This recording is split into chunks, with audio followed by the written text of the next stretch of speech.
Selamat pagi, perkenalkan, nama saya Latresia Aprilia Brustepu, NIM C1C0262. Di sini saya akan mempresentasikan hasil makalah saya yang berjudul Pajak Penghasilan atau PPh pasal 21. Baiklah, yang pertama saya akan menjelaskan tentang pengertian PPh pasal 21. PPh pasal 21 merupakan pajak yang diatur oleh pemerintah kepada setiap karyawan atau buruh yang memperoleh penghasilan dari pekerjaan yang dilakukannya.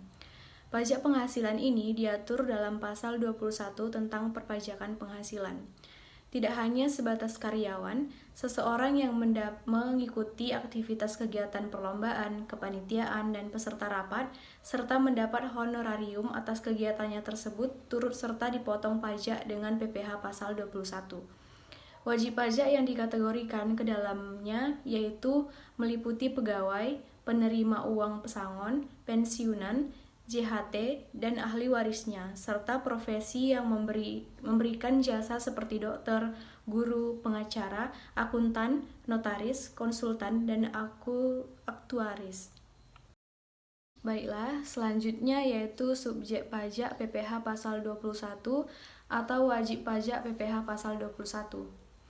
Subjek PPh pasal 21, penerima penghasilan yang dipotong PPh pasal 21 adalah orang pribadi yang merupakan 1. Pegawai, 2. Penerima uang pesangon, pensiun atau uang manfaat pensiun, tunjangan hari tua atau jaminan hari tua, termasuk ahli warisnya.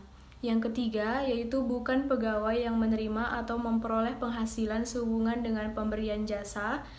Yang keempat, yaitu anggota Dewan Komisaris atau Dewan Pengawas yang tidak merangkap sebagai pegawai tetap pada perusahaan yang sama. Yang kelima, yaitu mantan pegawai. Yang keenam, yaitu peserta kegiatan yang menerima atau memperoleh penghasilan sehubungan dengan keikutsertaannya dalam suatu kegiatan. Selanjutnya, yaitu bukan subjek PPh pasal 21.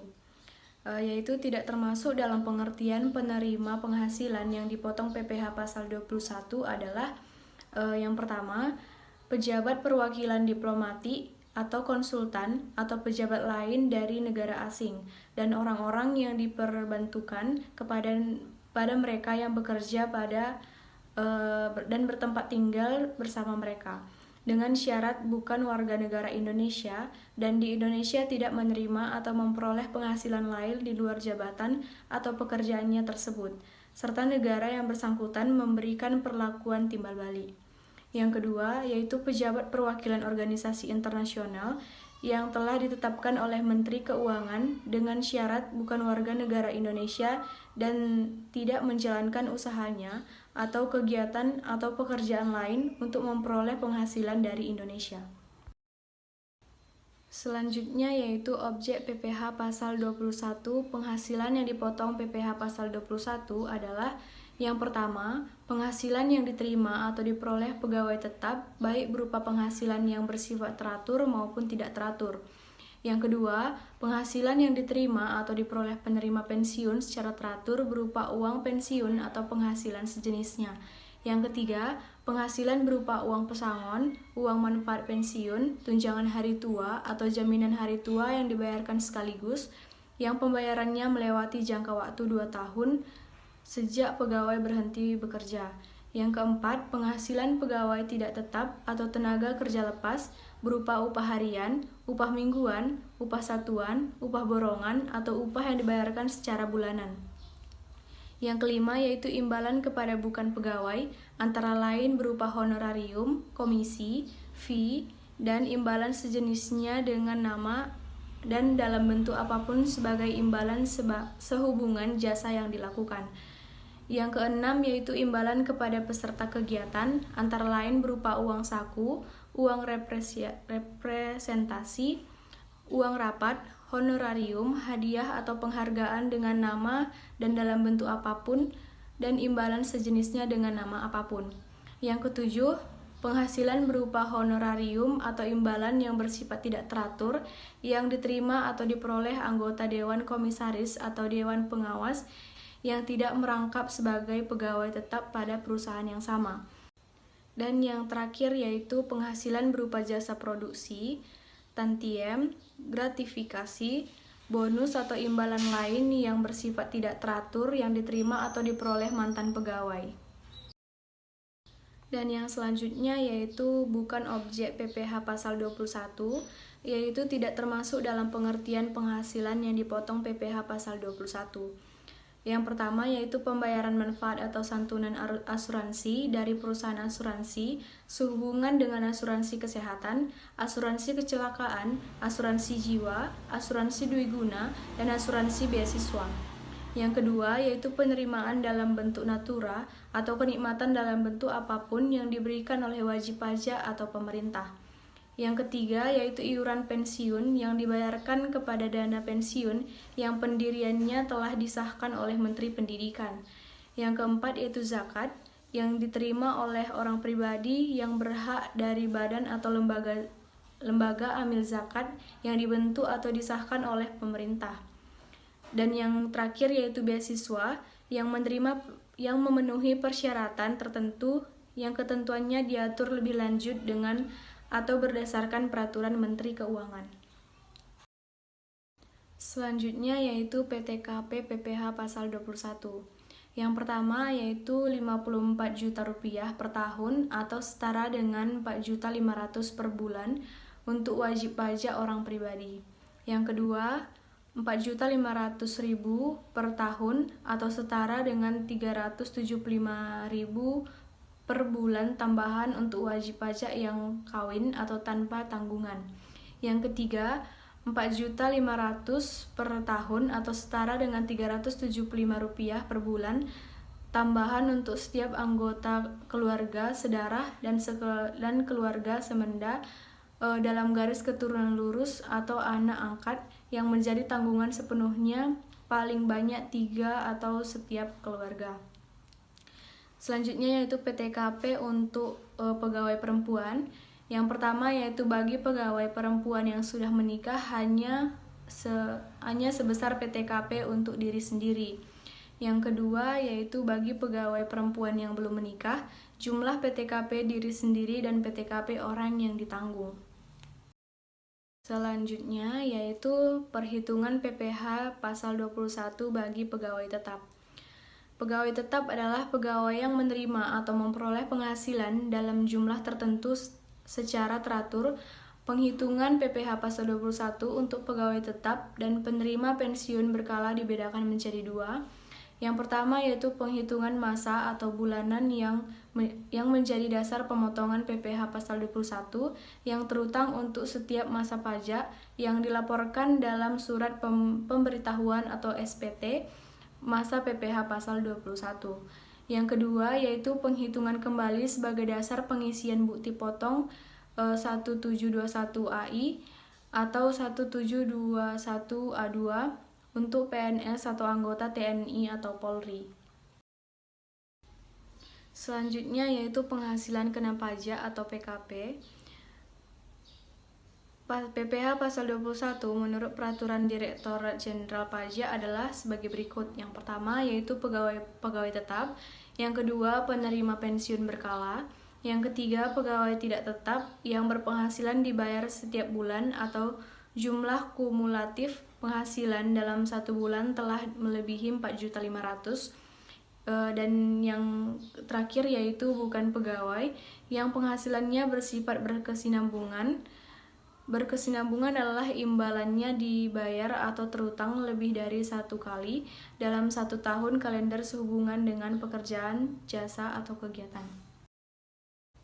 Selanjutnya yaitu tarif pajak penghasilan atau PPh pasal 21. Sesuai dengan pasal 17 ayat 1, tarif pajak penghasilan pribadi perhitungannya dengan menggunakan tarif progresif sebagai berikut. Yang pertama yaitu wajib pajak dengan penghasilan tahunan sampai dengan 50 juta adalah 5%. Yang kedua, wajib pajak dengan penghasilan tahunan di atas 50 juta sampai dengan 250 juta adalah 15%. Yang ketiga yaitu wajib pajak dengan penghasilan tahunan di atas 250 juta sampai dengan 500 juta adalah 25%. Yang keempat, yaitu wajib pajak dengan penghasilan tahunan di atas 500 juta adalah 30%. Dan yang terakhir, untuk wajib pajak yang tidak memiliki NPWP, dikenai tarif 20% lebih tinggi dari mereka yang memiliki NPWP. Selanjutnya yaitu kewajiban pemotongan PPh pasal 21. Yaitu hak dan kewajiban pemotong PPh pasal 21 adalah yang pertama, pemotong PPh pasal 21 wajib mendaftarkan diri ke kantor pelayanan pajak sesuai dengan ketentuan peraturan perundang-undangan perpajakan. Yang kedua, pemotong wajib menghitung, memotong, menyetorkan, dan melaporkan PPh yang terutang untuk setiap bulan kalender. Yang ketiga, pemotong wajib membuat catatan atau kertas kerja perhitungan PPh untuk masing-masing penerima penghasilan dan wajib menyimpan catatan atau kertas kerja perhitungan tersebut sesuai dengan ketentuan peraturan perundang-undangan perpajakan meskipun jumlah pajak yang dipotong pada bulan yang bersangkutan nihil. Yang selanjutnya yaitu dalam suatu bulan terjadi kelebihan penyetoran pajak atas PPh pasal 21 yang terutang. Kelebihan penyetoran tersebut dapat dipertimbangkan dengan PPh terutang pada bulan berikutnya melalui surat pemberitahuan masa. Dan yang selanjutnya yaitu pemotong PPh pasal 21 harus memberikan bukti pemotongan PPh pasal 21 atas penghasilan yang diterima atau diperoleh pegawai tetap atau penerima pensiun berkala paling lama 1 bulan setelah tahun kalender berakhir. Yang keenam yaitu dalam hal pegawai tetap berhenti bekerja sebelum bulan Desember. Bukti pemotongan PPh pasal 21 harus diberikan paling lama 1 bulan setelah yang bersangkutan berhenti bekerja. Yang ketujuh yaitu pemotong PPh pasal 21 harus memberikan bukti pemotongan PPh pasal 21 atas pemotongan PPh pasal 21 selain pegawai tetap dan penerima pensiun berkala setiap kali melakukan pemotongan PPh pasal 21. Yang ke-8 yaitu dalam 1 bulan kalender kepada satu penerima penghasilan dilakukan lebih dari 1 kali pembayaran penghasilan. Bukti pemotongan PPh pasal 21 dapat dibuat sekali untuk 1 bulan kalender. Yang selanjutnya yaitu PPh pasal 21 yang dipotong oleh pemotong PPh pasal 21 untuk setiap masa pajak wajib disetor ke kantor pos atau bank yang ditunjuk oleh Menteri Keuangan paling lama 10 hari setelah masa pajak berakhir. Dan yang terakhir yaitu dalam hal tanggal jatuh tempo penyetoran PPh pasal 21 dan batas waktu pelaporan PPh pasal 21 bertepatan dengan hari libur termasuk hari Sabtu atau hari libur nasional, penyetoran dan pelaporan PPh pasal 21 dapat dilakukan pada hari kerja berikutnya. Selanjutnya yaitu hak dan kewajiban penerima penghasilan. Yang pertama yaitu pegawai, penerima pensiun berkala, serta bukan pegawai wajib membuat surat pernyataan yang berisi jumlah tanggungan keluarga pada awal tahun kalender atau pada saat mulai menjadi subjek pajak dalam negeri sebagai dasar penentuan PTKP dan wajib menyerahkan kepada pemotong PPh pasal 21 pada saat mulai bekerja atau mulai pensiun. Dan yang kedua yaitu dalam hal terjadi perubahan tanggungan keluarga, maka pegawai menerima pensiun berkala dan bukan pegawai wajib membuat surat pernyataan baru dan menyerahkannya kepada pemotong PPh pasal 21 paling lama sebelum mulai tahun kalender berikutnya. Baiklah, sekian presentasi dari saya. Atas perhatiannya saya mengucapkan terima kasih.